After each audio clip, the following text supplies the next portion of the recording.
Varicose veins కి సరైన చికిత్స కోసం సంప్రదించండి ఎవిస్ హాస్పిటల్.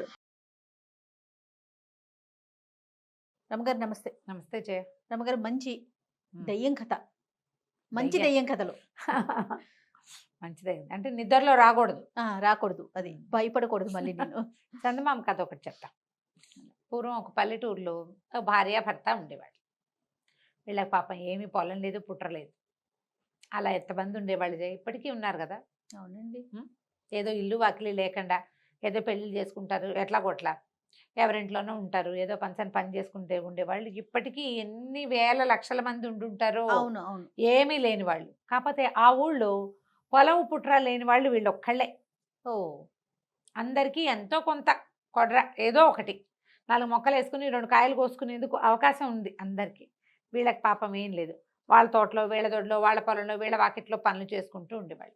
పొట్టపోసుకునేవాళ్ళు. తిండికి లోటేం లేదు, పని చేసుకుంటే తిండి. ఓకే. రెక్కాడితే కానీ డొక్కాడదు అనమాట. సరే, మన చేలో ఉంది, సంవత్సరం తిరిగేసరికి ఓ 10 బస్తాలు వస్తాయి, ఆ ఆశ లేదు పాపం.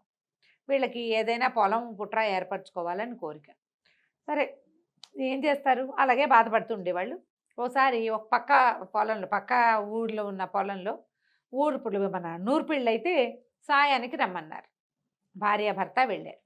వెళ్ళాక ఏమైంది, వీళ్ళిద్దరు వెళ్ళేసరికి అలా ఇద్దరు కలిసి 4 మనుషులు పనిచేశారు. వాళ్ళు ఏం చేశారు, నూర్పిళ్లల్లో కళ్ళాలు నూర్చేటప్పుడు ఇట్లా ఇలా పైనుంచి ఏమంటారు, తూర్పారబట్టడం అంటారు. పైకి కుప్ప మీద ఎక్కి పై నుంచి ఇట్లా ఆ చేటతోటి ఇట్లా ఇట్లా అంటే ధూళంతా పోయి ఒడ్డు రాసి కింద పడుతుంది. అవును.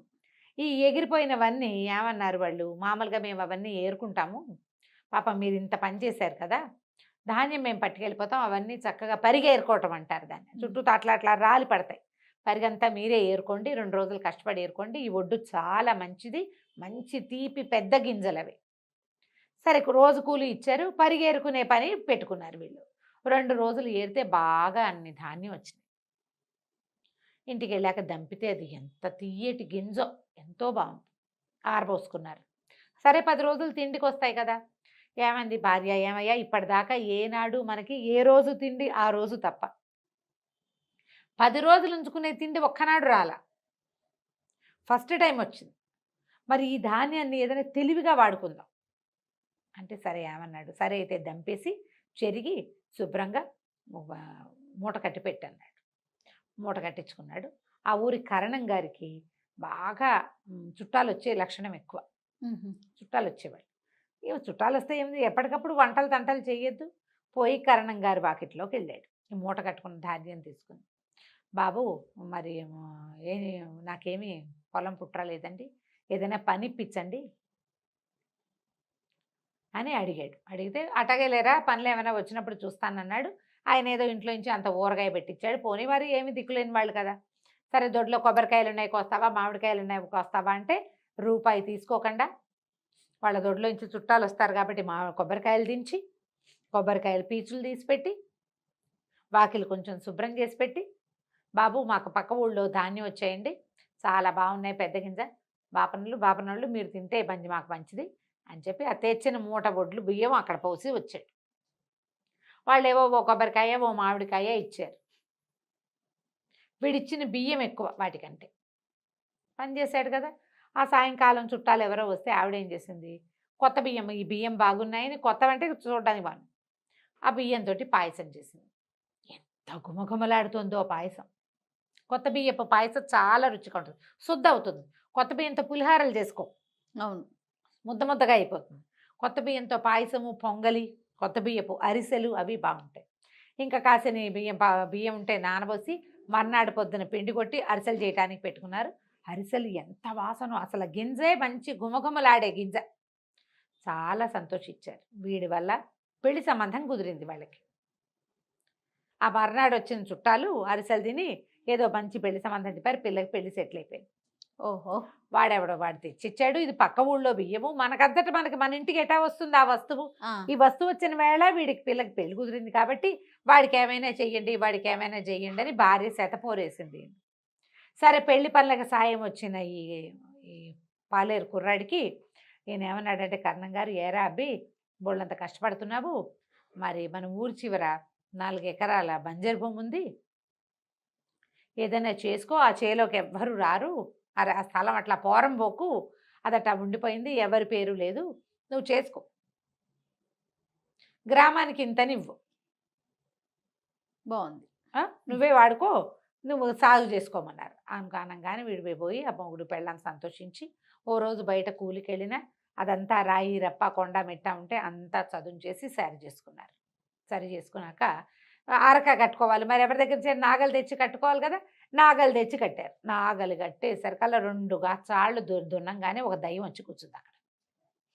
మీరెవరు ఇక్కడికి వచ్చారు, ఎన్నాళ్ళ నుంచో ఇక్కడికి ఎవ్వరూ రారని ఇక్కడున్న కంప మిట్ట పట్టుకుని వేళ్లాడుతూ నేను ఇక్కడ హాయిగా ఉన్నాను ప్రశాంతంగా, 4 ఎకరాల భూమి, మీరు తెల్లవారేసరికి నిన్ను రోజుచ్చి పని చేస్తుంటే ఏదో చేస్తున్నారనుకున్నా, ఇప్పుడు వచ్చి దున్నితే ఇంకేముంది, ఇక పంటలు మొదలు పెడతారు, జనాలు వచ్చేస్తారు, నాకు ఫ్రీడమ్ ఉండదు, నాకు నిద్ర ఉండదు, నన్ను డిస్టర్బ్ చేస్తారు, నువ్వు అరకు కట్టేసరికల్లా నాకు డిస్టర్బెన్స్ వచ్చేసింది, పోండి అనేసరికల్లా బతిమలాడారు మొగుడు పెళ్ళాం ఇద్దరు. మా అమ్మ బాబాబు మాకు అసలు ఏమీ లేదు, కరణం గారు పుణ్యాత్ముడు ఇది ఇచ్చాడు, మరి సాగు చేసుకోనివ్వు, నీకేం కావాలంటే అది వేస్తాం, ఏం కావాలో అడుగు, కోడిందేమన్నావా మేకందేమన్నావా అన్నారు. చిచ్చి కోళ్ళు మేకలు నేనేం చేసుకుంటున్నాను, సరే పంట అంటున్నారు కదా అదే వెయ్యండి, ఏం పండినా పైదంతా నాకు అని చెప్పింది. సరే వీళ్ళు ఏం చేశారు ఆలోచించుకుని 4 ఎకరాలు దున్నారు, వేరుశనగ వేశారు. వేరుశనగ వేసి పంట చక్క పైరు బాగా రాగానే పైదంతా పసుపచ్చగా పండిపోతుంది కదా, రోజు వచ్చి చూసేది దెయ్యం. ముందంతా చెట్లు వచ్చాయి, తర్వాత ఇట్లా వికసించినట్టు కనపడుతుంది, అది పువ్వో కాయో దానికేం తెలుసు, ఆ పండిన వేరుశనగ ఏమవుతుంది, చక్క మొక్క వస్తుంది, కింద గింజలు ఊరాక పై మొక్క వాడిపోతుంది కదా, రంగు మారిపోతుంది. సరే మొత్తం అంతా కట్ చేసేసారు, ఇదిగో నీకు కావాల్సిందని ఒక కుప్ప పోసారు. అదంతా కుప్ప చూసింది, చూస్తే ఏం చేయాలో తెలియలే, అడిగింది, అది మొత్తం జవురుకుని పట్టుకుపోయింది. ఆ దయ్యం అటు వెళ్ళిపోగానే చీకటి మాటన వీళ్ళు ఏం చేశారు, పొలం అంతా తిరగదోడి కింద ఉన్న వేరుశనగకాయ అంతా ఇంటికి చేర్చుకున్నారు. ఓకే, అది ఫ్రెష్ పొలం, ఎన్నేళ్లుగానో సాగు లేకుండా ఉంది, వర్జిన్ ల్యాండ్స్ అంటుంటారు మన వాళ్ళు కదా, అసలు కొత్త భూమి, కొత్త మట్టి, చక్కగా వచ్చినాయి, ఒక్కో కాయలో 4-5 గింజలు చొప్పున వచ్చినాయి. రైట్, అక్కడి నుంచి మొత్తం తవ్వుకున్నారు, బాగానే ఉంది. మళ్ళీ 6 నెలలు గడిచేసరికి కొత్త పంట వేస్తారు కదా, వీళ్ళు మళ్ళీ దున్నబోయారు. దున్నబోతే ఈసారి వచ్చింది మళ్ళీ, ఏంటో తెలివితేటలు చూపిస్తున్నారు, ఈసారి కిందవన్నీ నావి అని చెప్పింది. బాగానే ఉంది. రెండోసారి ఏం చేశారు, మొక్కజొన్న వేశారు.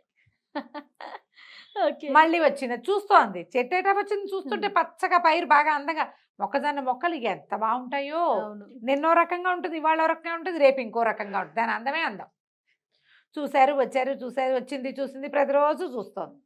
సరే తర్వాత ఏమైంది, తలకాయలు విరిచి తీసుకున్నారు, మిగిలిందంతా నువ్వే పుచ్చుకో అని చెప్పారు. అవేమో పైకి ఇటా వస్తాయి బయటికి, మరి పైకి వచ్చినవన్నీ వీళ్ళకే కదా, కింద ఉన్నవి ఏమున్నాయి, మొక్కలు పీక్కుంటే ఏమొస్తుంది, మొక్కలన్నీ పీకి అక్కడ పెట్టారు, తీసుకో నువ్వని.